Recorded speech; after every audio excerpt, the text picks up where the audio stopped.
Hi guys, Puddin here with the game for you in my Tier 9 Premium US Battle Cruiser, Super Cruiser, whatever anybody wants to call it, but it is the Alaska. Uh, I do believe this was going to be the ship class, i.e. the Alaska, but somebody had asked.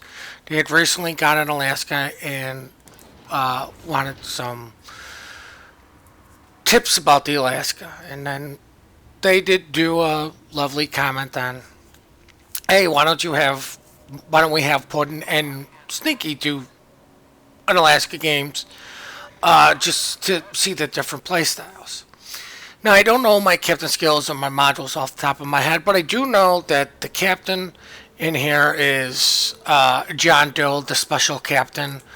That was Steven Seagal prior to the change, but this is a battleship captain I have in here. I tend to play the Alaska more like a BB, which is not the strongest suit for this. Now, I spent most of the day trying to get a game that I would consider even worthy of YouTube, and I had a couple, and they were just still kind of meh games. But the lineup you did see for the most part, if anybody was paying attention or watching Static last night, knows I told Static, I think out of the nine games, two of them I considered, I would use, and I'm like, but the problem is the Alaska doesn't suit my playstyle.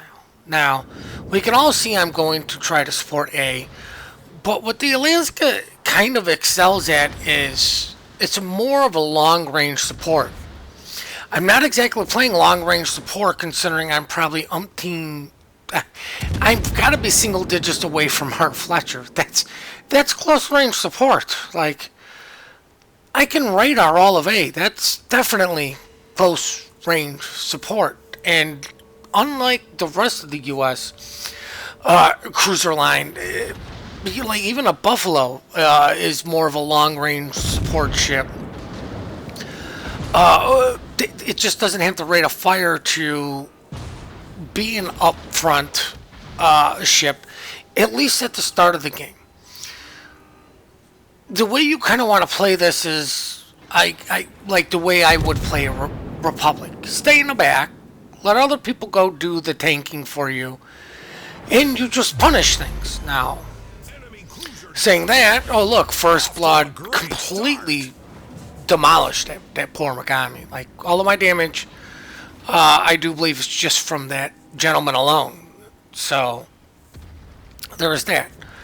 But you want to pick and choose when to push with this ship, because unlike battleships, this is a little bit squishier than a BB, and most of the BBs in this at these tiers that you will see will have no problem going right through your bow if you want to play a bow in thing.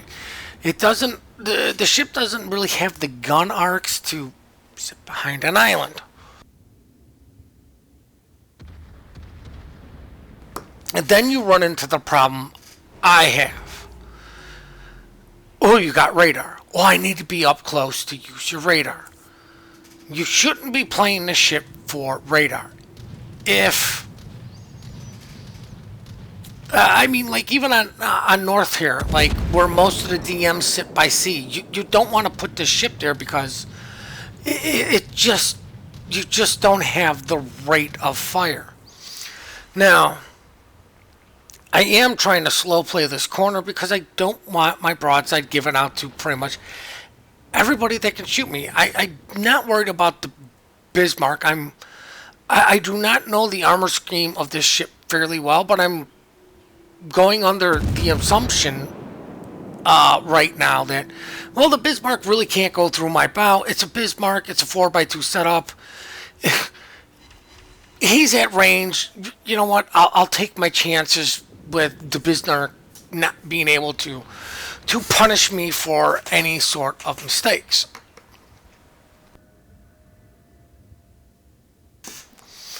But I mean, this is kind of at this point, this is kind of how you do want to do the Alaska.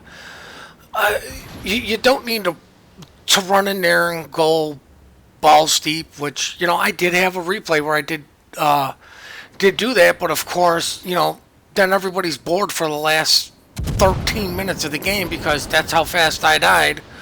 But while I went in and wrecked things, the other thing is these are battleship-esque guns, so kind of like the Cornerstack, kind of like the Scharnhorst. You want to shoot at targets that are broadside.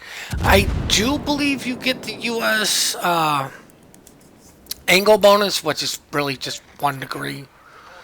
I think it was proven it's just 1 degree, but 1 degree is better than no degrees. It's still solid AP. I mean, these are battleship-esque guns, and you're really well off punishing cruisers that are broadside if you know how to aim, unlike this shot I just took on the Atlanta. This ship can be tanky if you know how to properly angle to the ships. It's at this point where I actually noticed the destroyer at the kind of like just at the last second. It didn't click in my head that he was there when he was first spotted. It was the second time. Now, and this is what I mean by rate of fire. I completely whiffed on my first shot, and I can't reload fast enough to make this guy to punish him. But because I hit my screw you DD button, he doesn't want to be in the area for anybody who can get hits on him. Unfortunately, there's really nobody that could punish this guy. Now, the other Alaska and myself are doing a bow-on reverse type like thing. And you know what? I still got the AP loaded because, you know what? I mean, the AP can still get the job done. It still can do some significant damage. So I did 3,000 damage to the guy bow-on. Oh, look! Torpedoes went by. If you're surprised by those, you really need to start playing destroyers to understand when destroyers are going to polytorp and what position a DD is in when torping. Nobody should have been surprised by those torpedoes. It was just a matter of time for them to go sailing right by me. Now what I'm doing is actually going to go rush the destroyer, because by the time I get there, my radar should be back, and if it's not back, I'm under the I'm under the belief that I will be close enough to just outright spot the guy. Carriers bring in torp planes, and I think that was just from the way of him dropping. Looked like it was trying to force the lightning out of the smoke cloud. It's either that or he was doing a courtesy drop of push the lightning out of the smoke cloud, then I can go after other stuff. So I will always have, so we can have the extra squadron ready for him.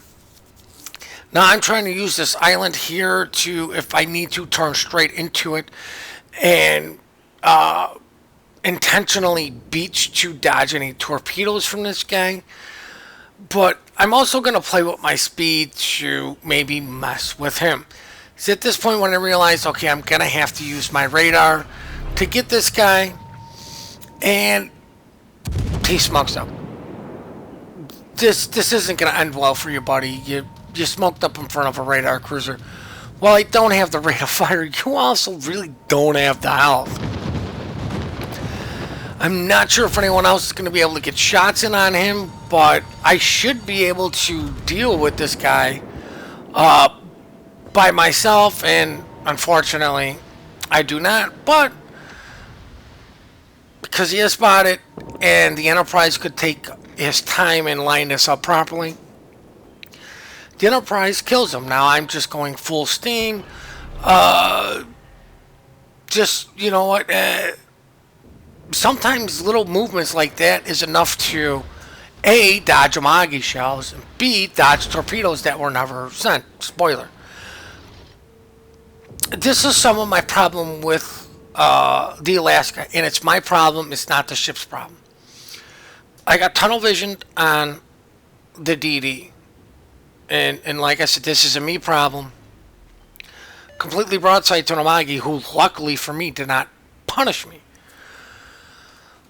But it's at this point when I realize this game's not in the bag. It could go either way. I'm still a squishy cruiser at the end of the day. And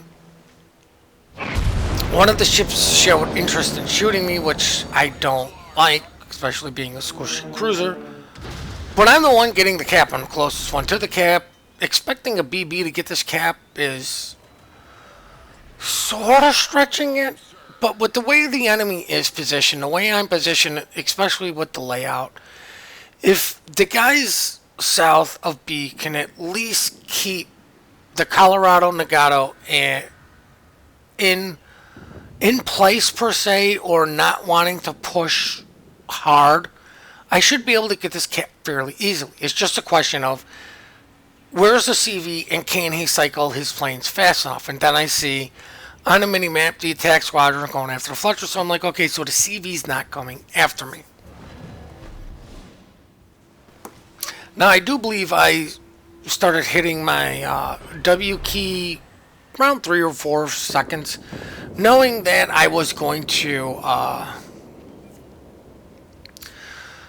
I'm going to need to start going forward, and it would still be plenty of time for me to cap. Now, it's at this point when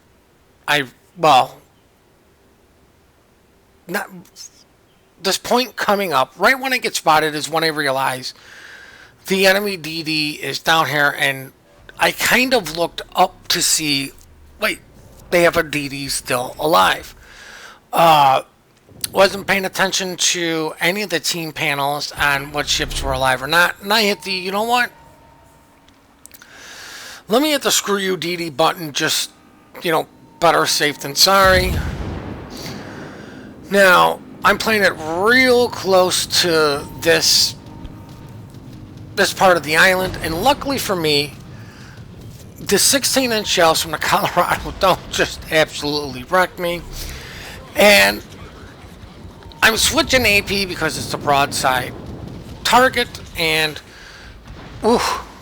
that's a nice 7K without a Citadel on ship that could potentially be saturated. The way you can tell it's starting to get saturation is just look at the blackness on his ship. That is usually damage. I overturn, which is another problem I have. But I realized this. I turn back in, and I don't even need to sight up at this range for this guy's for this amount of health. Just put it in center, and this is when I get the Citadel on the Colorado. Now, the funny thing about that is when I wasn't aimed in, which is a better shot.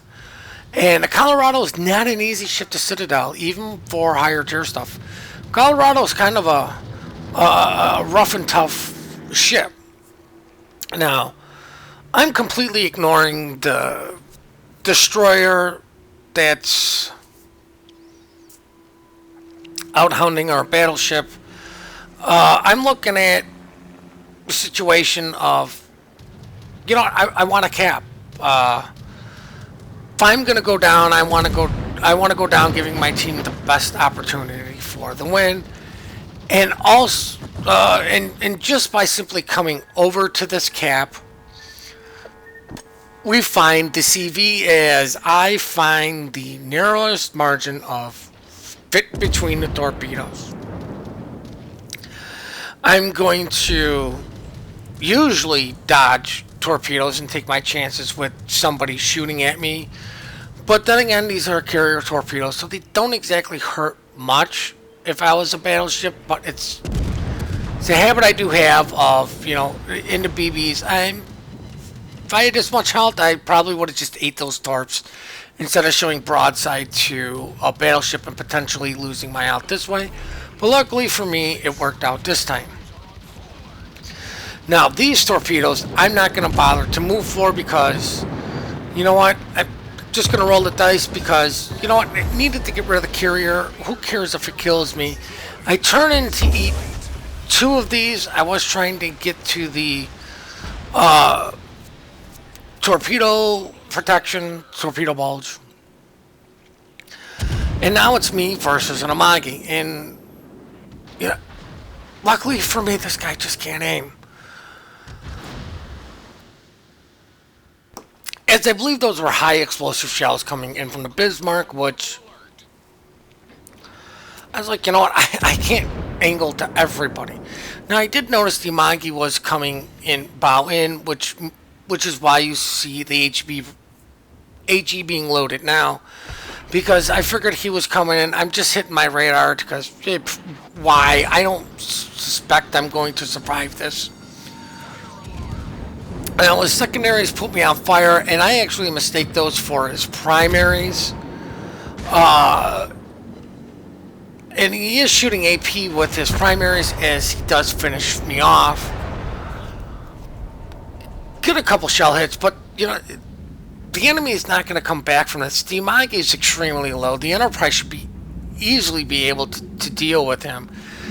If not, one of the other 2 ships will. Spoiler, we win the game. They're not going to come back. So now it's time for the post-battle results. Now, I do hope you guys really did enjoy this video. I do hope you enjoyed this replay. I do hope you got some little tips and tricks about the Alaska. The best case scenario I can tell you is don't play it like me.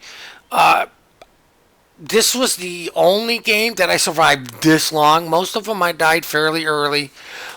While I was still walking away with between 80 to 100k damage, I was just getting it all early on the broadside targets and the cruisers.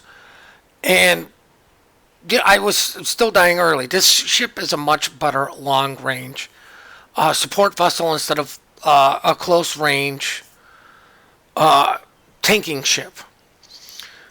We do appreciate all the support you guys do give us. We do love the replays you send in. The email for that is in the description down below. Please remember to compliment good teamwork, good team play. We are quick to report, slow to compliment. Please remember to check out our favorite streamers. Their links are down in the description down below. Please hit that like and subscribe button and have yourselves one heck of a great day.